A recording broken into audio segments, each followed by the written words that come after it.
Halo teman pintar, bertemu kembali dengan aku di channel YouTube Kita Pintar pada bidang studi geografi. Pada video kali ini, kita akan bersama kembali melanjutkan pembahasan materi tentang posisi strategis Indonesia dan potensi sumber daya alamnya. Pada pembahasan kali ini, kita akan fokuskan pada materi letak geografis Indonesia, yaitu letak relatifnya. Oke, teman pintar semuanya, setelah kemarin kita mempelajari letak astronomis Indonesia, yaitu berkaitan dengan letak absolut atau sifatnya tetap, yaitu berdasarkan dengan garis lintang dan juga garis bujur. Kali ini kita harus mempelajari terlebih dahulu apa sih itu definisi dari letak geografis sebelum kita mengetahui nih apa saja atau di mana sih letak geografis Indonesia. Letak geografis diartikan sebagai kedudukan suatu tempat dibandingkan dengan daerah-daerah lain di sekitarnya. Letak geografis ini sering dinamakan posisi relatif atau posisi sebenarnya yang bisa dilihat dari daerah lain. Posisi ini sifatnya tidak selalu tetap ya. Kalau absolut itu benar-benar tetap dan tidak akan berubah, kalau yang relatif ini akan ada kemungkinan untuk berubah. Sebagai contoh, kita masuk ke pembahasan utamanya, yaitu letak geografis Indonesia. Oke, ketika teman pintar melihat gambar pada peta, di situ ada peta Indonesia yang disandingkan dengan peta negara-negara Asia Tenggara dan juga Asia ya. Nah, bisa kita simpulkan atau kita baca bahwasanya secara umum letak geografis Indonesia itu terletak di antara dua benua dan juga dua samudra. Kita lihat di benuanya ya. Indonesia diapit oleh dua benua, yaitu benua Asia di sebelah utaranya dan juga benua Australia di bagian selatannya. Kemudian Indonesia diapit oleh dua samudra, yaitu Samudra Pasifik di sebelah timur dan juga Samudra Hindia di sebelah barat dan juga selatannya. Nah, posisi relatif ini dapat berubah-ubah bergantung dengan di mana kita melihatnya atau memandangnya. Ketika kita lihat di perbatasan ya, wilayah Indonesia berbatasan langsung dengan wilayah Malaysia di bagian utaranya dan juga berbatasan langsung dengan Papua Nugini di bagian timurnya. Apakah bisa berubah? Ada kemungkinan berubah ketika suatu daerah tersebut menghilang atau berganti nama. Seperti itu. Kalau yang posisi relatif kemarin atau letak astronomis ya, itu tidak akan berubah karena patokannya tetap menggunakan garis lintang dan juga garis bujur. Seperti itu teman pintar, itu adalah pembeda dasar antara letak geografis dan juga letak astronomis. Selanjutnya, kita akan mempelajari tentang pengaruh letak Indonesia secara geografis terhadap iklim di Indonesia. Indonesia memiliki dua musim, yaitu musim penghujan dan juga musim kemarau, di mana kedua musim ini dipengaruhi oleh adanya angin muson. Apa itu angin muson? Oke, kita bahas. Angin muson itu ada dua, yaitu muson barat dan juga muson timur. Angin muson itu adalah angin musim. Muson barat ini ya angin yang dibawa dari arah barat ya, muson barat dari arah barat yang sifatnya basah dan juga mengandung banyak uap air laut. Sehingga ketika angin muson barat tiba di Indonesia, maka wilayah Indonesia ini akan tetapi akan terjadi musim hujan. Sebaliknya, muson timur ini berasal dari wilayah Australia dan juga wilayah Pasifik, sehingga angin yang dibawa itu cenderung kering karena melewati benua Australia yang sangat luas, yang kering, dan juga Pasifik yang panas, sehingga uap air yang dibawa itu sedikit. Nah, ketika di sini uap airnya sedikit, maka jarang terbentuk awan, sehingga akan terjadi musim kering atau musim kemarau. Kalau yang muson barat tadi, kan arahnya dari benua Asia, ya, dari atas, sehingga akan banyak membawa uap air. Sehingga di sini akan banyak terjadi awan, sehingga menjadi musim hujan. Itu perbedaannya yang menyebabkan adanya dua musim di Indonesia, yaitu musim penghujan dan juga musim kemarau.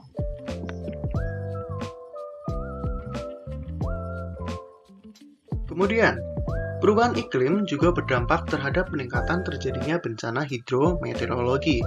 Hidrometeorologi itu berkaitan dengan cuaca dan juga iklim ya. Nah, di sini berkaitan dengan cuaca ekstrim. Contohnya adalah fenomena La Nina dan juga El Nino.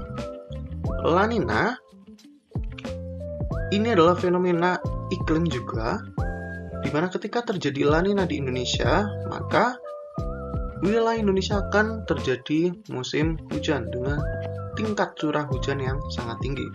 Kemudian ketika terjadi El Nino, maka akan terjadi musim kemarau. Teman pintar bisa melihat contoh di gambar ya.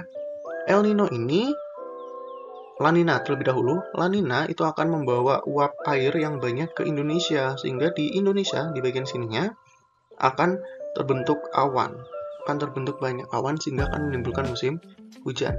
Sebaliknya, kalau El Nino, musim hujan itu akan banyak terjadi di Pasifik, di Samudra Pasifik ya. Kenapa? Karena udara yang dibawa ke Indonesia itu udara kering dan panas, sehingga di Indonesia akan terjadi musim kemarau ya.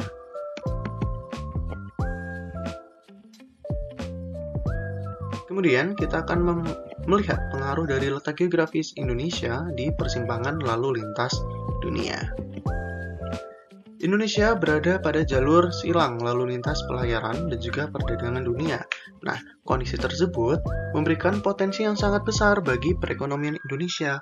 Kenapa? Ya karena Indonesia akan banyak dilalui oleh bangsa-bangsa asing.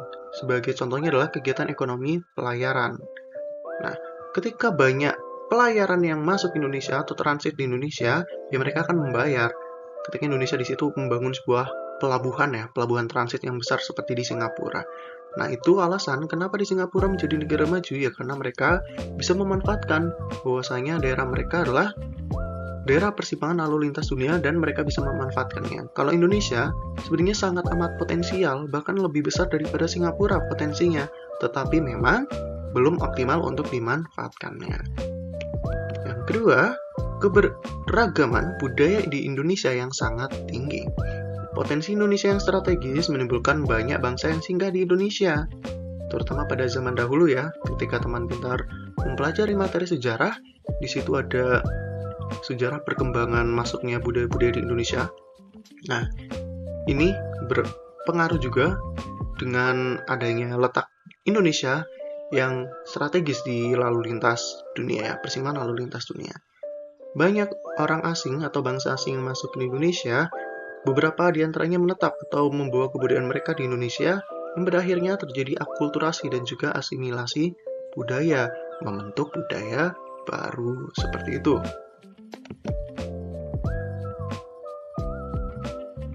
Pengaruh lainnya, Indonesia memiliki geopolitik yang strategis.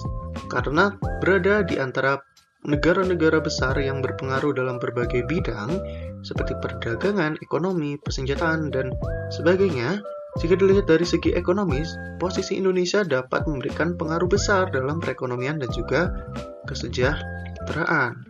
Contohnya, kita lihat di sini, ini adalah Indonesia. Indonesia itu letaknya di sini ya. Nah, di sini ada jalur pelayaran, yaitu Selat Malaka. Ada juga jalur pelayaran yang melalui Selat Sunda. Nah, Indonesia posisinya diapit oleh negara-negara maju seperti halnya Australia, kemudian di atasnya ada Cina, dan juga ada Jepang. Nah, dari negara-negara maju tersebut, kita bisa mempelajari tentang kemajuan teknologi, persenjataan, perdagangan, ya, sehingga di sini posisi geopolitik Indonesia itu sangat strategis apabila memang kita bisa memanfaatkannya lebih lanjut.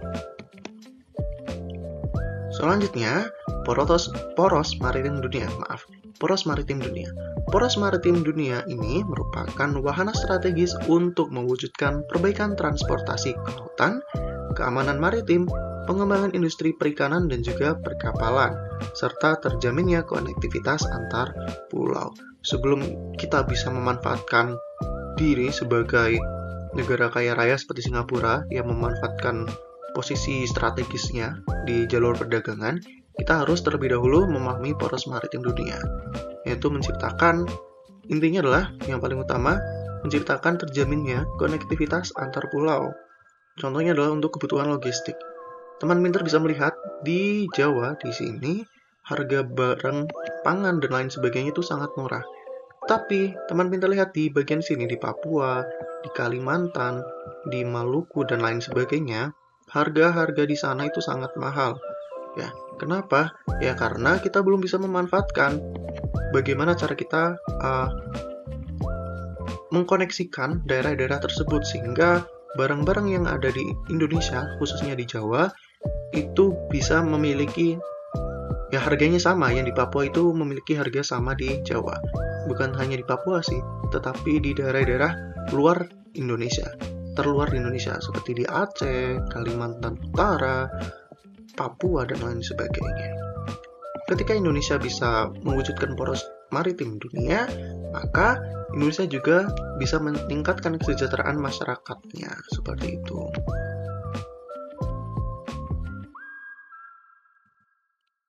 Kemudian kita akan mempelajari tentang pilar poros maritim. Yang pertama yaitu pembangunan kembali budaya maritim Indonesia. Karena tidak bisa dipungkiri Indonesia negara kepulauan, maka budaya maritimnya harus ditingkatkan lagi. Kemudian, komitmen menjaga dan mengelola sumber daya laut dengan membangun kedaulatan pangan laut melalui pengembangan industri perikanan dan menempatkan nelayan sebagai pilar utamanya. Kemudian, komitmen mendorong pengembangan infrastruktur dan konektivitas maritim dengan membangun tol laut, pelabuhan laut, logistik, industri perkapalan, dan juga pariwisata maritim. Kemudian ada diplomasi maritim yang mengarahkan program kerja sama dengan mitra dalam bidang kelautan. Yang terakhir ada pembangunan kekuatan pertahanan maritim. Tapi di sini yang menjadi fokus dari bagaimana cara kita membangun poros maritim dunia di Indonesia itu adalah dalam mewujudkan tol laut. Ya, di sini ini ada tol laut. Fungsi utama dari tol laut adalah untuk meningkatkan konektivitas dan juga mobilitas ya bagi penduduk Indonesia, perekonomian Indonesia dan semuanya. Karena mau tidak mau kita harus menyadari bahwasanya Indonesia itu negara kepulauan yang transportasinya dan juga mobilitasnya itu sangat sulit ya karena pulaunya sangat banyak. Nah, kita harus mempelajari terlebih dahulu yang namanya tol laut. Tol laut di sini berguna untuk mewujudkan poros maritim dunia, maka kita harus membangun sebuah tol laut. Ya. Tol laut sebagai pendukung infrastruktur dan juga mempermudah aksesibilitas. Tol laut ini diartikan sebagai jalur pelayaran bebas hambatan yang menghubungkan hampir seluruh pelabuhan di Indonesia. Tol laut bertujuan untuk mempermudah pengangkutan logistik kelautan di Indonesia, sehingga akan menunjang kegiatan perekonomian masyarakat dan juga negara. Nah, kita lihat di sini ada beberapa titik-titik yang dialokasikan sebagai pembangunan ya, pembangunan pelabuhan baru dan juga pelabuhan besar. Ketika kita bisa membangun pelabuhan-pelabuhan di titik-titik ini, hal tersebut akan mengakomodasikan konektivitas antar pulau. Contohnya, dari Aceh paling utara, kemudian menuju Jakarta di sini ya, bisa juga menuju daerah Papua di sini atau di sini. Nah, awalnya pelabuhan di Indonesia itu jarang yang ada ya di bagian sini. Hanya pelabuhan-pelabuhan besar saja yang ada di Indonesia seperti di Jakarta, Semarang, dan lain sebagainya. Nah, di sini tol laut itu berfungsi untuk membangun pelabuhan-pelabuhan baru. Supaya apa? Semua pulau, semua daerah, semua provinsi itu saling terkoneksi. Sehingga harga-harga barang ekonomi atau kegiatan perekonomian di Indonesia dapat berjalan dengan baik. Sehingga akan terjadi terwujudnya pemerataan ekonomi. Harga di Jawa itu sama dengan harga di Sumatera, ataupun di Aceh, di Kalimantan, Sulawesi, Maluku, ataupun Nusa Tenggara.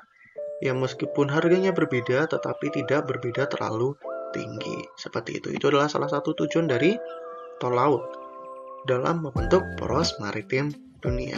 Bisa juga pembentukan tol laut di Indonesia ini sebagai jalur perdagangan dunia. Ya, tadi teman pintar sudah melihat bahwasanya posisi Indonesia itu sangat strategis di jalur pelayaran dunia. Di sini ada Selat Malaka. Di sini ada Tanjung ya. yang ada negara Singapura, Malaysia, Thailand. Nah, ketika di sini Indonesia bisa membangun suatu pelabuhan di sekitaran Batam, daerah sini, di sekitaran Singapura juga. Nah, hal tersebut akan memudahkan pelayanan-pelayanan dari negara-negara lain, bangsa di dunia, untuk melakukan kegiatan ekonominya ke negara lain, seperti halnya, misalkan ya, pelayaran dari Eropa menuju Cina. Mereka tidak bisa langsung karena terhalang pulau yang besar, ya. Sehingga mereka harus melewati Selat Malaka terlebih dahulu. Ketika mereka muter lewat Samudra Hindia, kemudian ke Samudra Pasifik, lewat bawah Indonesia di sini, akan memakan hari yang sangat banyak, waktu yang sangat banyak, sehingga cukup mengeluarkan banyak uang ya, kerugian. Tetapi ketika mereka melewati Selat Malaka di sini, ya mereka akan menyingkat waktu. Begitu juga pelayaran dari misalkan Arab Saudi menuju Amerika Serikat. Dari Arab daerah sini, misalnya menuju Amerika Serikat di daerah sini, ya otomatis harus menyeberangi wilayah Indonesia terlebih dahulu, bisa melewati Selat Malaka, bisa melewati Selat Sunda, dan lain sebagainya. Nah, itu salah satu potensi yang sangat besar yang dimiliki Indonesia dalam mewujudkan poros maritim dunia. Ketika hal tersebut bisa terwujud, perekonomian Indonesia akan sangat amat baik, akan sangat amat maju.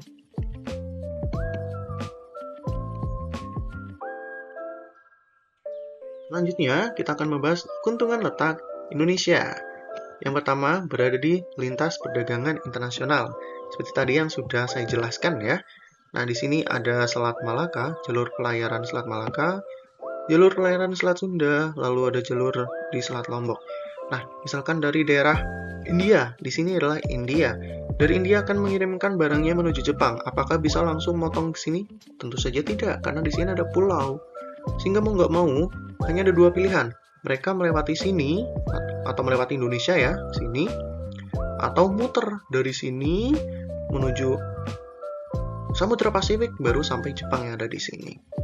Nah, misalkan dari sini, yaitu dari India menuju ke Jepang, bisa saja melewati Selat Malaka, lewat sini, kemudian ke sini arahnya. Seperti itu. Kemudian ketika dari India ingin ke Amerika Serikat, bisa juga melewati Selat Sunda ataupun Selat Lombok dengan jarak yang tentunya lebih singkat ya. Di sini ada penjelasannya.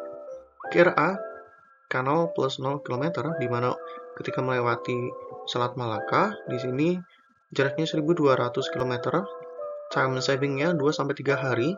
Kemudian ketika melewati Selat Sunda, time savingnya 4 dengan 5 hari. Kemudian ketika melewati Selat Lombok di sini, time savingnya 5-6 hari. Sehingga potensi-potensi besar ini memberikan keuntungan bahwasanya Indonesia itu berada di lintas perdagangan internasional, lintas perdagangan utama dunia, ya, utama bukan sekunder tapi utama. Yang kedua, Indonesia menjadi negara agraris. Nah, di sini banyak sekali tanah yang subur sehingga negara Indonesia bisa dijadikan atau dikatakan sebagai negara yang potensial untuk wilayah pertanian dan juga perkebunan. Kemudian ketersediaan tanah yang subur. Karena apa? Ya karena Indonesia memiliki dua musim, musim panas dan juga musim penghujan. Dan juga keadaan iklim Indonesia itu stabil dengan pencahayaan sepanjang tahun dan suhu yang tidak terlalu panas, tidak terlalu dingin, sehingga berbagai macam tanaman itu cocok ditanam di wilayah Indonesia. Keberagaman budaya yang tinggi, ya kayak tadi. Karena letak Indonesia strategis, banyak orang yang berkunjung di Indonesia, ya, bangsa-bangsa asing, yang pada akhirnya akan membawa kebudayaan mereka ke Indonesia. Terjadi asimilasi ataupun akulturasi. Teman pintar bisa melihat di sini kebudayaan-kebudayaan di Bali itu beberapa memang hampir mirip dengan kebudayaan yang ada di India. Kemudian ada kebudayaan-kebudayaan di Jawa, terutama yang beragama Muslim, itu memang beberapa mirip dengan kebudayaan-kebudayaan yang ada di negara Arab atau negara-negara Arab, seperti itu. Selanjutnya, memiliki banyak destinasi wisata alam yang indah. Tentu saja, karena bentuknya kepulauan dan juga pegunungan ya, tentunya di Indonesia, banyak sekali potensi wisata alam yang sangat indah. Contohnya, ada di Raja Ampat, kemudian ada di Bali, ada di Lombok, untuk yang pegunungan ada di Bromo, dan lain sebagainya. Itu menjadi potensi atau keuntungan letak Indonesia berdasarkan letak geografisnya. Oke teman pintar, cukup sampai di sini untuk pembahasan tentang video letak strategis Indonesia, khususnya di letak geografisnya. Pada video selanjutnya, kita akan melanjutkan pembahasan tentang posisi strategis Indonesia dan juga pemanfaatan sumber daya alamnya pada letak geologisnya. Oke, sampai di sini dulu. Terima kasih. Sampai jumpa di video selanjutnya. Selamat belajar.